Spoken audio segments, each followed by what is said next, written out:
Genesis 4. Cain and Abel. The man knew Eve his wife.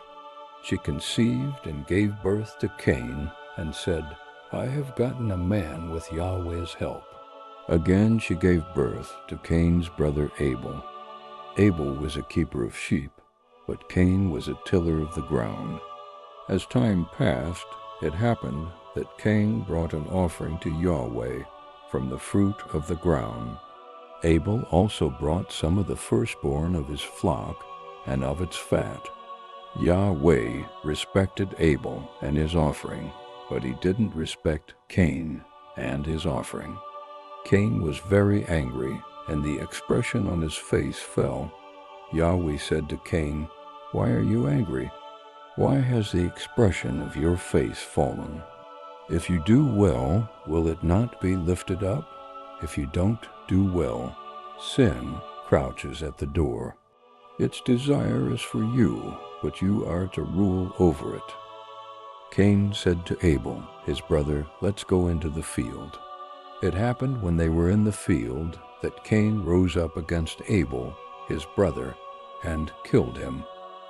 Yahweh said to Cain, Where is Abel, your brother?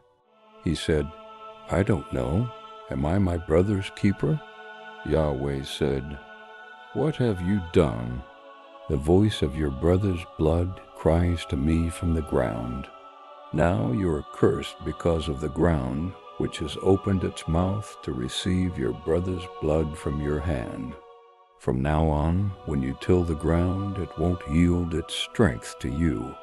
You shall be a fugitive and a wanderer in the earth. Cain said to Yahweh, My punishment is greater than I can bear. Behold, you have driven me out this day from the surface of the ground. I will be hidden from your face, and I will be a fugitive and a wanderer in the earth. It will happen that whoever finds me will kill me. Yahweh said to him, Therefore whoever slays Cain, vengeance will be taken on him sevenfold. Yahweh appointed a sign for Cain, lest any finding him should strike him. Cain went out from Yahweh's presence, and lived in the land of Nod, east of Eden. The descendants of Cain. Cain knew his wife. She conceived and gave birth to Enoch. He built a city, and called the name of the city after the name of his son, Enoch. To Enoch was born Irad. Irad became the father of Mehujael. Mehujael became the father of Methuselah. Methuselah became the father of Lamech. Lamech took 2 wives. The name of the one was Ada, and the name of the other Zillah. Ada gave birth to Jabal, who was the father of those who dwell in tents and have livestock. His brother's name was Jubal, who was the father of all who handled the harp and pipe. Zillah also gave birth to Tubal-Cain, the forger of every cutting instrument of brass and iron. Tubal-Cain's sister was Naamah. Lamech said to his wives, Ada and Zillah, hear my voice. You wives of Lamech, listen to my speech, for I have slain a man for wounding me, a young man for bruising me. If Cain will be avenged 7 times, truly Lamech 77 times. Seth and Enosh. Adam knew his wife again. She gave birth to a son and named him Seth. For God has appointed me another child instead of Abel, for Cain killed him. There was also born a son to Seth, and he named him Enosh. Then men began to call on Yahweh's name.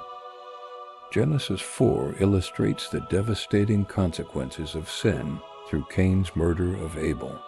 Consumed by jealousy, Cain ignores God's warning and allows anger to control him, leading to premeditated murder. His half-hearted worship reveals a heart distant from God, showing that righteous deeds matter. Despite his sin, God's justice is tempered with mercy. Cain is punished, but also marked for protection. This highlights the enduring nature of divine mercy and the opportunity for repentance. The story also reveals how sin spreads, affecting not just individuals but society as a whole. As the first family grows, the effects of sin shape civilization, emphasizing the need to conquer evil. Cain's downfall warns against jealousy, anger, and unrepentant hearts, urging people to seek righteousness. Ultimately, the chapter teaches that while sin is powerful, God's mercy provides a path to redemption for those willing to turn back to Him.